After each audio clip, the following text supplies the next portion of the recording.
Hello again, folks. Barry here from Barry's 8-Track and Classic Car Radio Repair.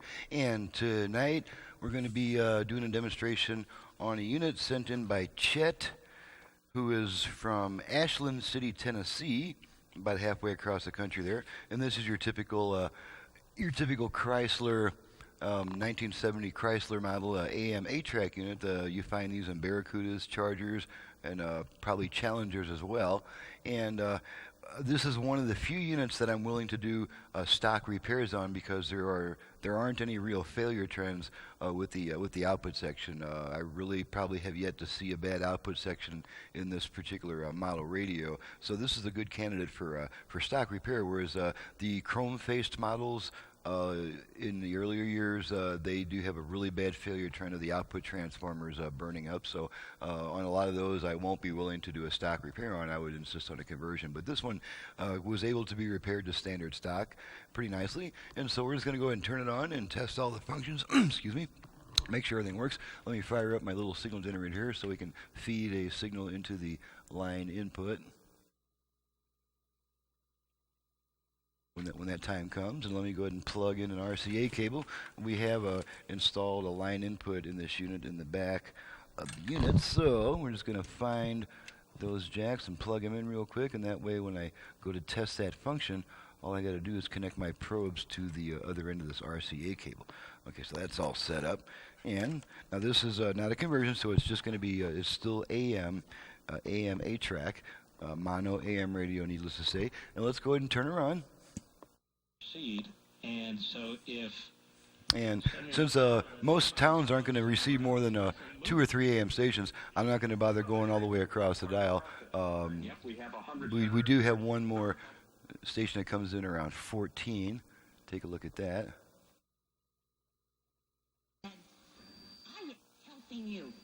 And there's that one. Comes in kind of weak. And so now we're going to test the 8-track function. Just going to pop in some Temptations. And this is the, now the 8-track is pretty hard to work on comparatively on this model compared to some of the others. It's got some weird stuff about it. Let's go ahead and take a look at our output level meters. Whoop.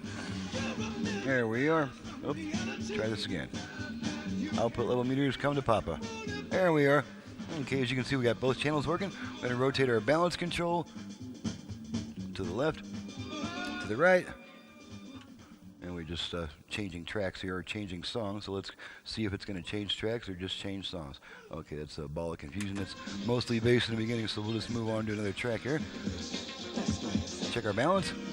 Left only, right only, left, right. Okay, and back to center. So now we've gotten that out of the way. Let's go ahead and put our unit back into the foreground. And we're just going to switch tracks a bunch of times and make sure it does that reliably.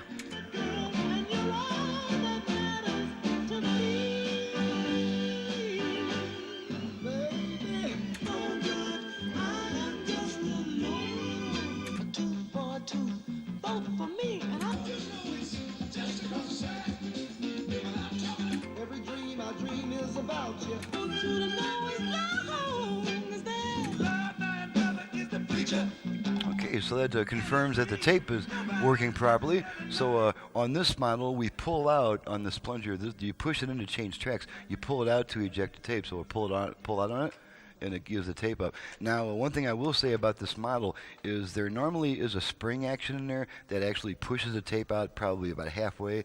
I removed that spring for 2 reasons. Number one, it becomes unwound anyway and eventually falls apart inside the unit. So you've got a spring and a little metal piece that falls inside the unit when that spring fails. But the more important thing is that spring action makes this part of the tape, it kind of pushes out on this side of the tape. And that affects the way it aligns with the capstan. Now, on the bottom side of the tape, we can see that there's a notch, and whenever you push a tape into an 8-track player, there is a roller that catches on that notch and pushes the tape in. But that's the only point of pressure on the tape cartridge in an 8-track format. It's only pulling it on the left side. So when you've got a spring action affecting the way that it's moving. Also, it ends up making the tape. It ends up with the tape being poorly aligned with the capstan, and it plays a lot more reliably without that spring in there. So, as you can see, it's easy enough to push the tape in, and when you hit the eject, it does let go of the tape. It just doesn't push it out, but you can grab a hold of it easily and push it out. So that's I do tend to remove that. A lot of them no longer have them anyway because they've already fallen out and fallen apart, sometimes causing damage to the circuitry. But we won't worry about that right now. So the last thing I'm going to check is the line input, and I'm just going to feed us just a tone into the left and right sides and make sure that the line input works. Let's tune it off station so we don't have that interfering with our line input signal. And we're just going to do a real quick test, make sure we get a beep in the left and the right sides from my signal generator. This is our line input, so here we go. There's the right side, and there's the left side. And your line input signal generally will drown out whatever radio signal is already present, but it's never a bad idea to go ahead and tune it a little bit off station so you've got that much less chance of interference between the radio and the line input signal. So that completes the test. It's just a basic stock repair job. It's a short and sweet test. So I'll go ahead and get out of here, get back to what I was doing, let you guys get back to whatever you were doing. See if I can find the right camera here. This is Barry with Barry's 8-Track and Classic Car Radio Repair. If you have an 8-track unit in need of service either for home or for car use, you can reach me directly at 928-533-9666. I also do conversions on classic car AM radios. We can add FM stereo, we can add Bluetooth, we can add USB, we can add line inputs, and on a conversion job, we can even add a 4-channel set of line outs plus a subwoofer output. So there's a lot of cool stuff that can be done with these things with the conversion. And you can contact me for those reasons also, needless to say. Once again, my number is 928-533-9666. And my website, barrys8trackrepair.com, is in the description below. Thank you very much for watching and listening, and we'll see you next time.